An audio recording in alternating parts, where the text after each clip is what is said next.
வாழ்க வையகம், வாழ்க வளமுடன். குருவே துணை. எல்லா புகழும் இறைவனுக்கு.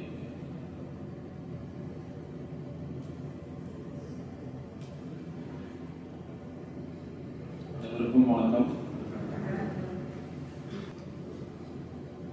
இப்ப நீங்க வந்திருக்கிறது அனாட்டமிக் தெரப்பி அப்படிங்கிற ஒரு சிகிச்சைக்காக வந்திருக்கீங்க. இது தமிழ்ல செவி வழி தொடு சிகிச்சை அப்படின்னு பேரு.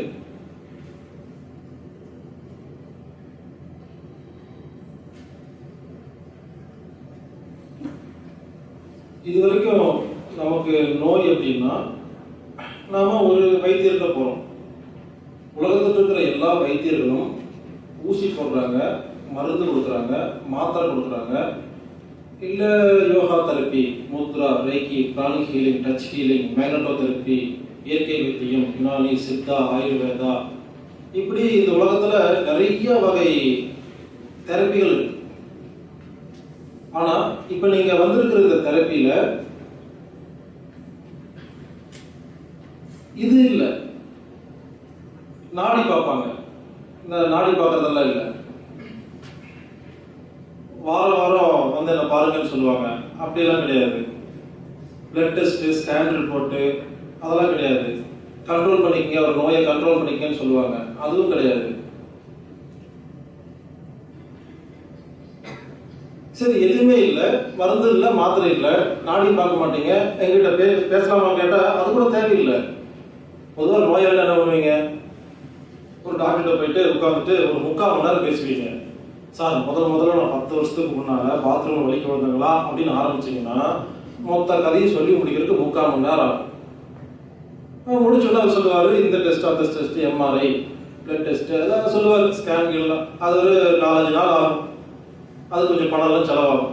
எல்லாம் முடிச்சுட்டு கொடுத்தீங்கன்னா ஒரு 4-5 டாக்டர் ரவுண்டு கட்டி உட்காந்துட்டு வட்ட மேஜை மாநாடு மாதிரி உட்காந்துட்டு உங்களுக்கு என்ன நோய் வந்திருக்குன்னு முதல்ல ஆராய்ச்சி பண்ணுவாங்க. அதுக்கப்புறம் அவங்க சொல்லுவாங்க, கூப்பிட்டு இந்த மாதிரிங்க உங்களுக்கு இந்த மாதிரி ஒரு நோய் வந்திருக்கு அப்படின்னு.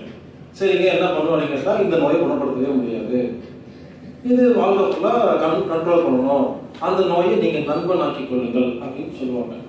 நீங்கள் உடனே அந்த நோய் வந்திருக்குன்ட்டு ஃபிக்ஸ் பண்ணிக்கிங்க. இனிமேல் நான் இந்த நோயாளி அப்படின்னு முடிவு பண்ணிட்டு வாழ்க்கை ஃபுல்லாக மருந்து மாத்திரை சாப்பிட ஆரம்பிச்சிடணும். இதுதான் நடந்துட்டு இருக்கு. நானும் சும்மா தமாசா சொல்ல, சீரியஸா நடந்துட்டு இருக்கு. அப்படி இருக்கிற காலகட்டத்தில் ஒரு மருந்து இல்லை, ஒரு மாத்திரை இல்லை, நீங்க கிட்ட யாரும் பேசவே வேண்டாங்க. நீங்க அப்படி உட்கார்ந்து இருந்தா போதும், நான் இப்படி உட்கார்ந்து இருந்தா போதும். சரிங்க, என்னதான் பண்ணுவீங்கன்னு கேட்டா, ஒண்ணும் பண்ண மாட்டேன், நான் பேசுவேன், 5 நாளும் நான் பேசுவேன், அதை நீங்க எல்லாம் கேட்கணும், அவ்வளவுதான் ட்ரீட்மெண்ட். என்னங்க, 3 மணி நேரம் படத்திலே நடுவில் பாட்டு வருது, ஃபைட்டு வருது, என்னென்னமோ வருது, 5 நாள் நீங்க என்னமோ மேல உட்காந்துக்கிட்டு 1 நாள் 2 நாளா பரவாயில்ல, 5 நாள் பக்கத்துல குரூப் டான்சர் கிடையாது, மிமிக்ரி கிடையாது, ப்ரொஜெக்டர் கிடையாது, ஒண்ணும் கிடையாது, உங்க மூஞ்சிக்கு எவ்வளவு நேரம் பாக்குறது, 5 நாள் நீங்க தான் பேசுவீங்களா அப்படின்னு கேட்டா, ஆமாங்க. இது என்ன ட்ரீட்மெண்ட் அப்படின்னா, நோய் என்பது அஞ்ஞானம், சிகிச்சை என்பது ஞானம். அவ்வளவுதான். நான் என்ன பேச போறேன்னா, உடம்புனா என்ன, ரத்தம்னா என்ன, உறுப்புகள் ஆர்கன்ஸ்னா என்ன, டிசீஸ்னா என்ன, ட்ரீட்மெண்ட்னா என்ன, நமக்கு நாமே எப்படி குணப்படுத்திக்கிறது அப்படிங்கிற ரகசியத்தை சொல்ல போறோம். அதாவதுங்க, நமது உடம்புக்குள்ள ஒரு சுரப்பி இருக்கு. உங்க எல்லாருக்கும் அந்த சுரப்பி இருக்கும், எனக்கு இருக்கும். அந்த சுரப்பி ஒரு திரவத்தை சுரக்குது. அந்த திரவம் உலகத்தில் இருக்கிற எல்லா நோயும் குணப்படுத்துங்க. சக்கரை, asthma, BP, thyroid, cancer, AIDS, மூட்டு வலி, முழங்கால் வலி, கருப்பையில கட்டி, கிட்னியில கல், தைராய்டு, எல்லா நோயும் குணப்படுத்தும் அந்த சுரப்பி.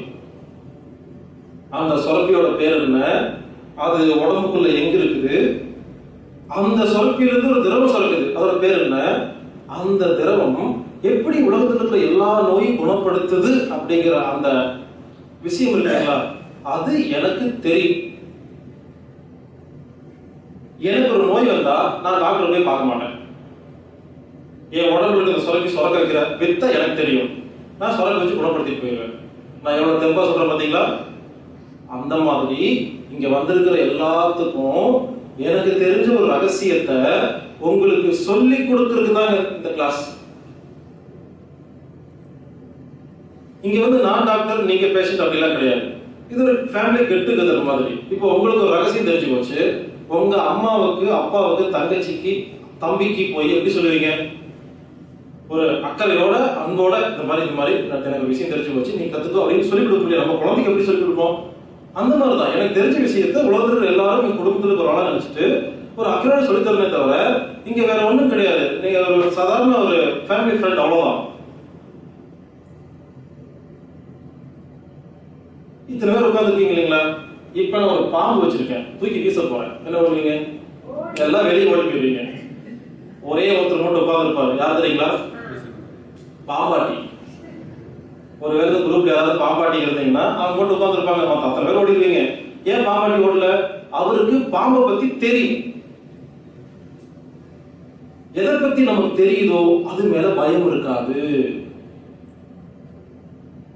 உடம்புன்னா என்னன்னு தெரியல, நோய்னா என்னன்னு தெரியல, வயிற்று ஓடுறோமா டாக்டர் கிட்ட, டாக்டருக்கு நோய்னா என்னன்னு தெரியாதனால 10-15 வருஷமா உட்கார வச்சு மாத்திரை தராங்க. சோ எப்போ நமக்கு பாம்பை பத்தி தெரிஞ்சிருச்சோ பாம்பை பார்த்து பயப்பட மாட்டோம்ல, தைரியம் இருக்கும்ல, அவ்வளவுதான். அந்த மாதிரி உடம்புல என்ன நோய்னா என்ன எப்படி குணப்படுத்துன்னு தெரிஞ்சு போனா நாமே நோயை பார்த்து பயப்படுறோம். அதனால இந்த 5 நாள்ல உங்களுக்கு பல விஷயங்கள் சொல்லிக் கொடுக்கப்படும். 5 நாளுக்கு அப்புறம் நீங்க அத்தனை பேருமே நோயாட்டி அப்படின்னு பட்டோம். பாம்பை பிடிக்க தெரிஞ்சு பாம்பாட்டி, நோயை பார்த்து பயப்படுறது நோயாட்டி, அவ்வளவுதான். என்ன கோர்ஸ் போனீங்கன்னு கேட்டா நாங்க நோயாட்டி பட்டம் வாங்க போலான்னு சொல்லிட்டு போயிடலாம். உடம்பு பத்தி தெரியலன்னா நோய்ங்க, மனசை பத்தி தெரியலன்னா குழப்பம், புத்தி பத்தி தெரியலன்னா நஷ்டம், ஆள் மனசை பத்தி தெரியலன்னா பல கஷ்டம். இப்படி எதை பத்தி தெரியல, பிசினஸ் பத்தி தெரியலையா நஷ்டம். இப்படி பாருங்க, உலகத்துல எதுக்குமே நீங்க ஒன்னும் மற்றவங்களுக்கு குறையெல்லாம் சொல்ல வேண்டாங்க. நமக்கு எது தெரியலையோ அது நம்ம கஷ்டப்படும், எது தெரிஞ்சிருச்சோ அதுல சுகமா இருக்குமா? அந்த மாதிரி நோயை பத்தியும் சிகிச்சை பத்தியும் தெரிஞ்சுக்கிறதாங்க ஞானம். ஞானம் தான் சிகிச்சையை தவிர மருந்து மாத்திரை கிடையாது.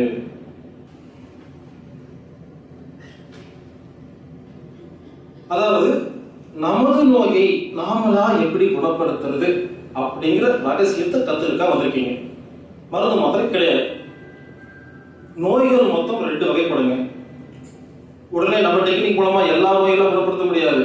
நோய்கள் 2 வகைப்படும். ஒண்ணு உள்ளிருந்து வர நோய், இன்னொன்னு வெளியிருந்து வர நோய். இப்ப 5 நாள் கிளாஸ் முடிஞ்சு போச்சு, வீட்டுக்கு போயிட்டீங்க, 1 வருஷம் ஆச்சு, எல்லாம் ஒழுங்கா சொல்லி கொடுத்த மாதிரிலாம் ஃபாலோ பண்ணிருக்கீங்க. திடீர்னு ஒருத்தர் வந்து கத்தி எடுத்து கண்ணு சொல்லிக்கிட்டாரு. உடனே உட்காந்துட்டு எனக்கு அனாட்டாமிக் தெரப்பி தெரியும் அப்படின்னு சொன்னீங்கன்னா கண்ணு கட்டு போயிடும்.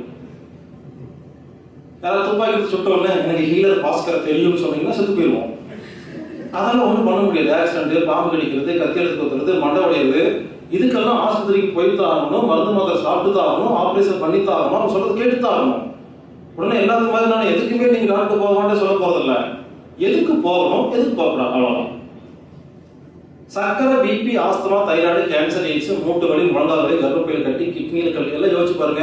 யாராவது கத்தி எடுத்து குத்துனாங்களா, துப்பாக்கி எடுத்து சுட்டாங்களா? அது உடம்புல இருந்து அதான் வந்துச்சா? பிறக்கும் போது ஆரோக்கியமா இருக்கும், போக போக நோய் இருந்துச்சுல்ல. நீங்க ஒன்றும் வெளியிருந்து ஒரு பொருள் அட்டாக் பண்ணல.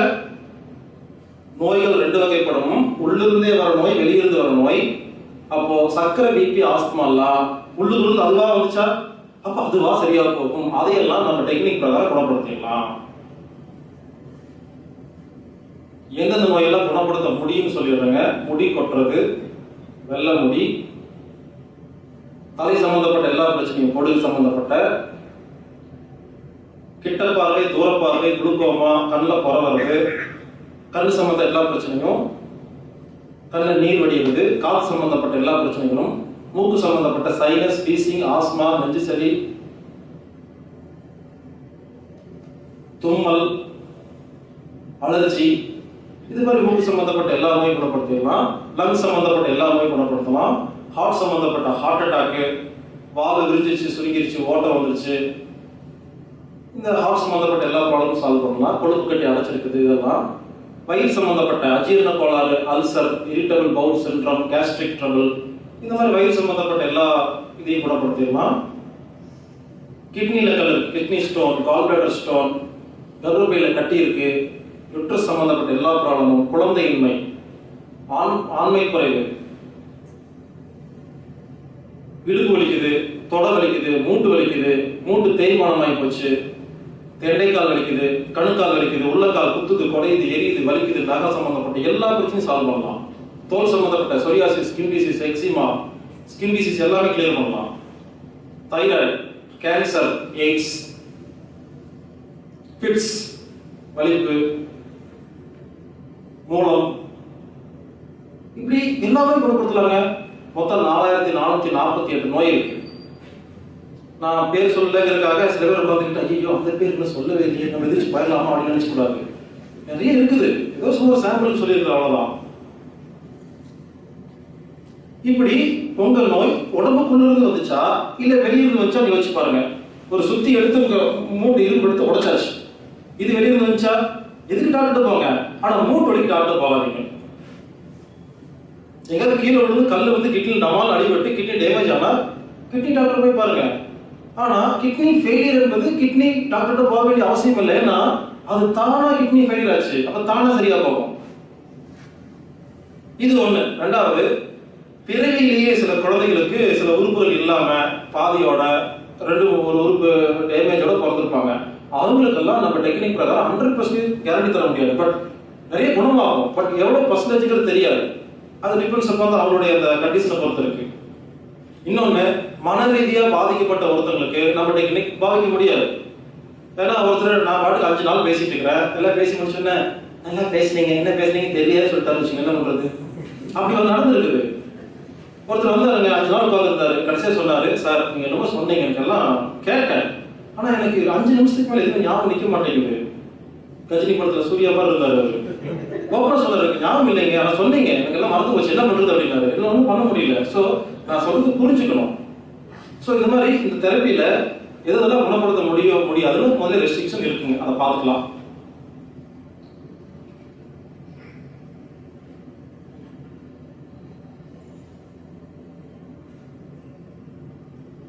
அடுத்தது மறுபடியும் சொல்றேங்க, இந்த சிகிச்சையில மருந்தும் கிடையாது, மாத்திரையும் கிடையாது, வெறும் பேச்சும் அறிவு ஞானம் புரிஞ்சுக்கிறது தான் இருக்கு. ஏன் திரும்ப திரும்ப மருந்துன்னு சொல்றேன்னா, எனக்கு இன்னும் மறக்க முடியலைங்க அந்த சம்பவத்தை. கோயம்புத்தூர்ல பொன்னிமுத்தூர்ல ஒரு ப்ரோக்ராம் இருந்துச்சு. ஒரு 5 வருஷம் இருக்குங்க. ஒரு 300 பேர் உட்காந்துருந்தாங்க. காலைல 10 மணிக்கு மைக் பிடிச்சேன், 4 மணிக்கு முடிச்சேன். அப்பெல்லாம் லஞ்ச் எல்லாம் கிடையாது, நான் நானே நடத்துவேன். லஞ்ச் கிடையாது, ஃப்ரீ, எல்லாரும் வர சொல்லிடுவேன். மைக் பிடிச்சி நாடாலும் பேசி முடிச்சு 4 மணிக்கு எல்லாம் வீட்டுக்கு போய் சாப்பிடுங்கன்னு சொல்லிடுவேன். 4 வரைக்கும் பேசி முடிச்சுட்டு, அப்பாடா இவ்வளவுதாங்க, இது எல்லாம் செஞ்சீங்கன்னா உங்களுக்கு எல்லா நோயும் குணமாகும், ஏதாவது சந்தேகம் இருந்தா கேளுங்க அப்படின்னு ஒரு பாட்டி எந்திரிச்சாங்க. ஒரே சந்தோஷம், பாட்டிக்கு சந்தேகம் வந்திருக்குன்னு மைக் கொடுங்கன்னு. அந்த பாட்டியாம எந்திரிச்சு ஒரு கேள்வி கேட்டாங்க, தம்பி அதெல்லாம் விடு தம்பி, வந்ததுலேருந்து நீயே பேசிட்டு இருக்கியே, டாக்டர் எப்ப வருவாங்க?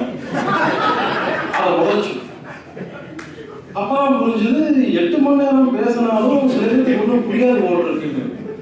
அதனால சில பேர் 5 நாள் கிளாஸ் முடிச்சதுக்கு அப்புறம் கூட தனியா வந்து கடைசியா வந்துட்டு டாக்டர் எங்கன்னு கேட்காது.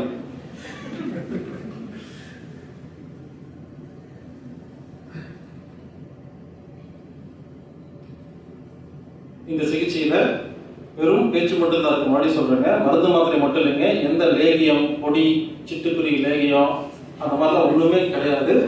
ஆனா அனாட்டாமிக் தெரப்பி அப்படிங்கிற பேரையும், ஹீலர் பாஸ்கர் அப்படிங்கிற பேரையும், the art of self treatment அப்படிங்கிற பேரையும், the art of self healing அப்படிங்கிற பேரையும், செவி வலி தொடு சிகிச்சை அப்படிங்கிற பேரையும் மிஸ்யூஸ் பண்ணி இன்டர்நெட், இமெயில், வெப்சைட், யூடியூப் மூலமாக பல பொருள்களை எடுத்துட்டு இருக்கிறாங்க. குறிப்பா அறுசுவை பொடிகள், யோகா மேட், சில சைனீஸ் மருந்து மாத்திரைகள். பாருங்க, உலகத்துல எல்லாருமே மருந்து மாத்திரை கொடுத்து ஓரையா மாத்திராங்கன்னு சொல்லி நான் வந்து உட்கார்ந்துட்டு யாரும் எந்த ஒரு மருந்து மாத்திரையும் சாப்பிடாதீங்க, உங்க உடம்புக்குள்ளேயே ஆரோக்கியம் இருக்கு, நீங்களா ஆரோக்கியம் ஆக்கிங்க, எதுவுமே வேண்டாம்னு சொல்ற ஏன் போட்டோ போட்டு ஏன் என்னோட ஆட்டாமிக் தெரப்பிங்கிற பேரை போட்டே மருந்து மாத்திரை வைக்கிறாங்க. அதையும் பல பேர் வாங்கி சாப்பிட்டு இருக்காங்கன்னு நினைக்கும் போது ரொம்ப கஷ்டமா இருக்கு. அப்ப இன்னும் புரியலன்னு அர்த்தம். அத்தனை டிவிடி பார்த்துட்டு பல பேர் கம்ப்ளைண்ட் பண்றாங்க, ஏங்க உங்க பேர் தாங்க போட்டிருந்தது. நான் கேட்கிறேன், என் பேர் போட்டிருந்தாலும் நான் சொன்னது புரியலையா?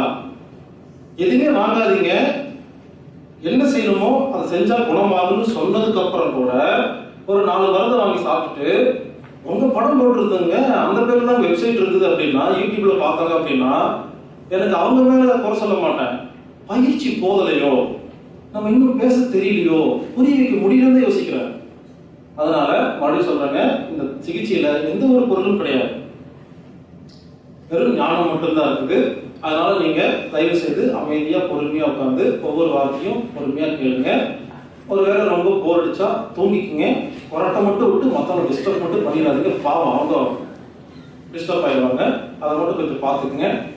நான் நீங்க தூங்குறீங்களா முடிச்சிட்டீங்களான்னு பார்க்கவே மாட்டேன். ஏன்னா எனது வேலை பேசுறது, கேட்கறது உங்க பிராப்தம்.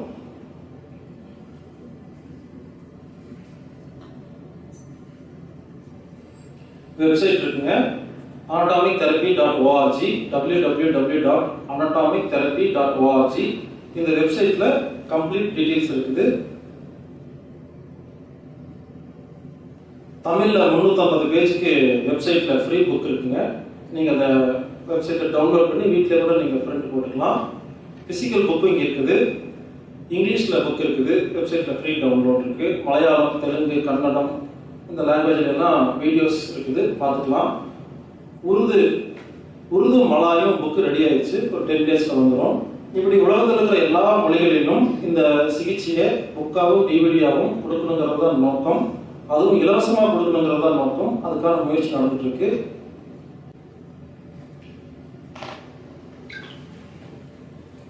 இந்த சிகிச்சையில இது உங்களுக்கு புரிஞ்சதுக்கு அப்புறமா சர்க்கரை நோயாளிகள் யாராவது இருந்தீங்கன்னா எப்போ புரிஞ்சிச்சோ அடுத்த செகண்ட் வந்து இனிப்பு சாப்பிடலாம், வாழ்க்கை ஃபுல்லா ஒண்ணுமே ஆகாது, கேரண்டி. பிபி நோயாளிகள் யாராவது வந்திருந்தீங்கன்னா உப்பு போட்டு சோத்துல சாப்பிடலாம், ஒன்றும் ஆகாது. கேஸ் ட்ரபிள் யாருக்காவது இருந்ததுன்னா 3 நேரமும் உருளைக்கிழங்கு போண்டா சாப்பிட்டாலும் உங்களுக்கு ஒன்றும் ஆகாது. தோல்ல நோய் இருந்தால் கத்திரிக்காய் சாப்பிடலாம். இப்படி எண்ணெய் பலகாரம், தேங்காய், இப்படி நிறைய பேர் அதை சாப்பிடாத இதை சாப்பிட்டா சொல்லிருக்காங்க பார்த்தீங்களா? அப்படியெல்லாம் கிடையாது, எல்லாமே சாப்பிடலாம். எல்லாத்தையும் சாப்பிட்டே நமது நோய்களை குணப்படுத்தலாம். அது சம்பந்தமா பார்க்க போறோம். வழக்கமா ஒரு நாள் கிளாஸ் நடக்குங்க, 1 மணி நேரம் கிளாஸ் நடக்கும், 5 நிமிஷம் கிளாஸ் நடக்கும், இப்படி நடக்கும். அப்போ 5 நிமிஷம் தகுந்த மாதிரி பேசுவேன், 1 மணி நேரம் தகுந்த மாதிரி பேசுவேன். இப்போ 5 நாள் அப்படிங்கும் பொழுது இந்த 5 நாள்ல அந்த அனாட்டாமிக் தெரப்பிங்கிற நோயை குணப்படுத்துற டெக்னிக் மட்டும் இருக்காதுங்க. அதையும் தாண்டி நிறைய விஷயங்களை பார்க்க போறோம்.